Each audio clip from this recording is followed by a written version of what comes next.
25 लाख महिलांचं नाव हे जे वगळण्यात येणार आहे, ज्यांना कृषी सन्मान योजना मध्ये त्यांचं नाव होतं, त्यांचं नाव तुम्ही खरंच वगळणार आहात.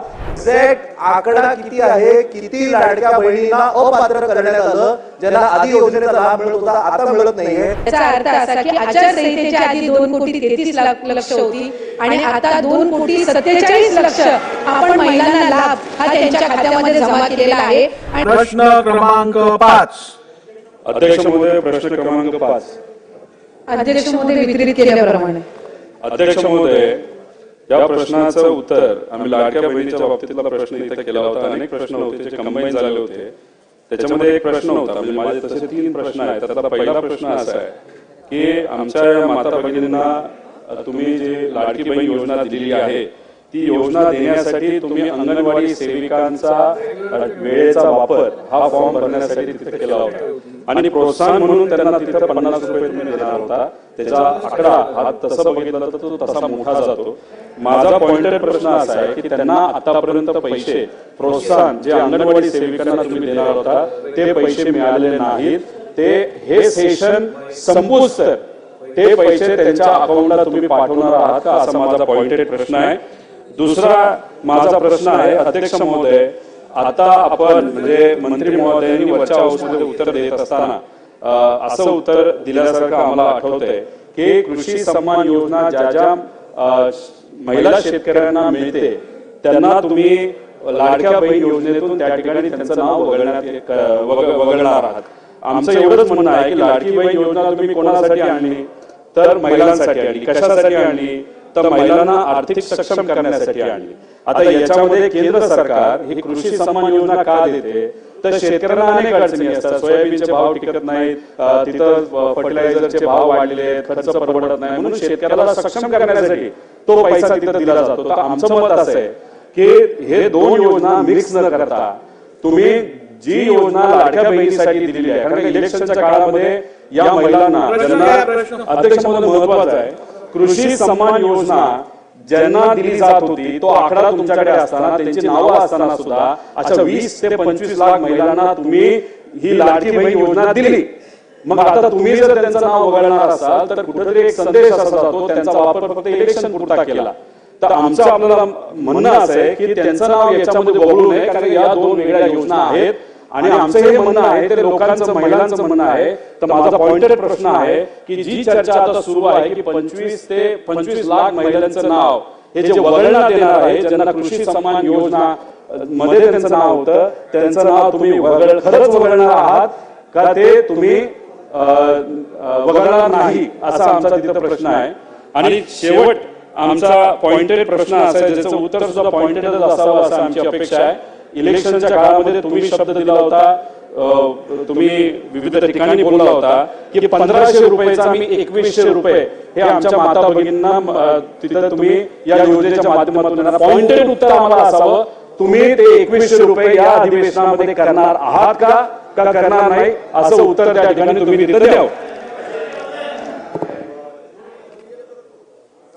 अध्यक्ष महोदय, पहिला प्रश्न जो सन्माननीय सदस्य रोहितजींनी या ठिकाणी विचारला, आम्ही ज्या वेळेला मुख्यमंत्री माझी लाडकी बहीण योजना घोषित केली त्यावेळेला अंगणवाडी सेविका ज्या पात्र लाभार्थ्यांचे फॉर्म भरतील त्यांना त्या ठिकाणी या संदर्भातलं इन्सेंटिव्ह हे देण्यात येईल अशा पद्धतीची घोषणा केलेली होती. तरतूद ही त्या योजनेच्या अंतर्गत केली आणि जवळपास 31 कोटीपेक्षा अधिक जी इन्सेंटिव्हची रक्कम आहे ही प्रत्येक जिल्ह्याच्या महिला कार्यक्रम बालविकासचे जे जिल्हा कार्यक्रम अधिकारी आहेत त्यांच्या इथं जमा केलेली आहे आणि जवळपास 26 जिल्ह्यांपेक्षा अधिक त्या ठिकाणी जिल्ह्यांमधल्या ज्या अंगणवाडी सेविका आहेत यांच्या खात्यामध्ये ती जमा होण्याची सुरुवात सुद्धा झालेली आहे.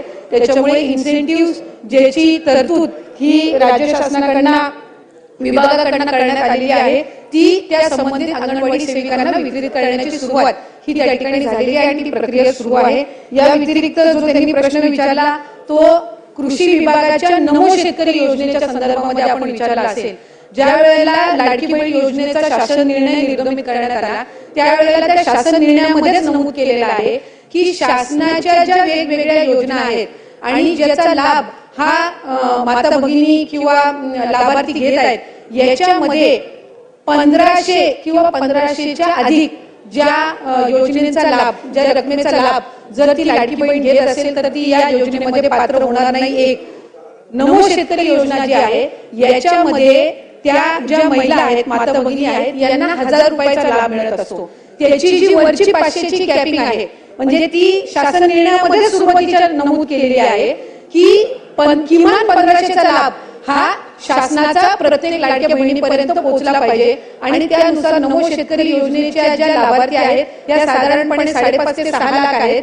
त्यांना या योजनेतून वगळण्यात आलेलं नाहीये. फक्त त्यांना 1000 रुपये हे नमो शेतकरी योजनेतून मिळतात आणि वरचे 500 जे आहेत हे आपल्या लाडक्या बहीण योजनेच्या माध्यमातून मिळत असतात. त्याच्यामुळे त्या संदर्भातलं कुठलंही वगळण्यात आलेलं नाही. 20-25 लाखचा जो आकडा आहे हा माध्यमांकडून किंवा अशाच पद्धतीने अफवांच्या इथून आलेला आहे.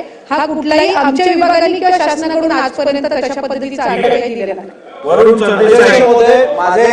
अध्यक्ष महोदय माझे रोहितजी मी विचारतोय अध्यक्ष महोदय माझे अध्यक्ष महोदय माझे 3 स्पेसिफिक प्रश्न मंत्री महोदय यांना आहेत.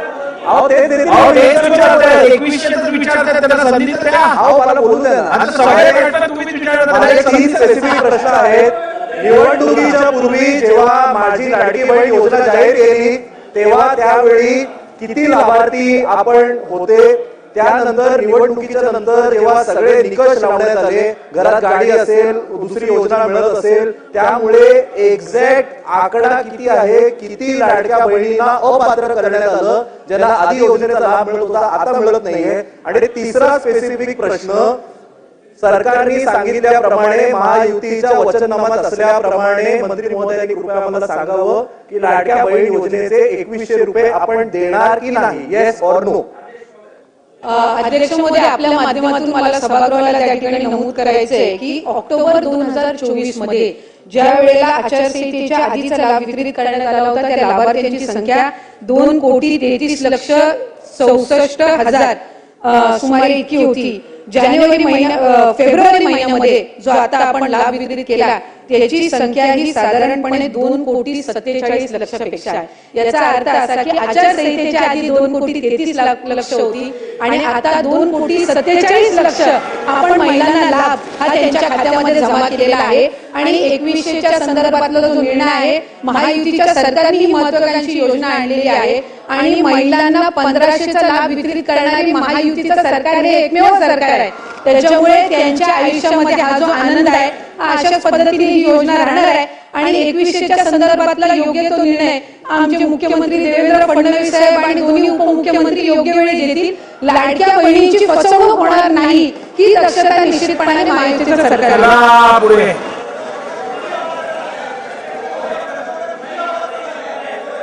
चला समाधानकारक झालेलं आहे.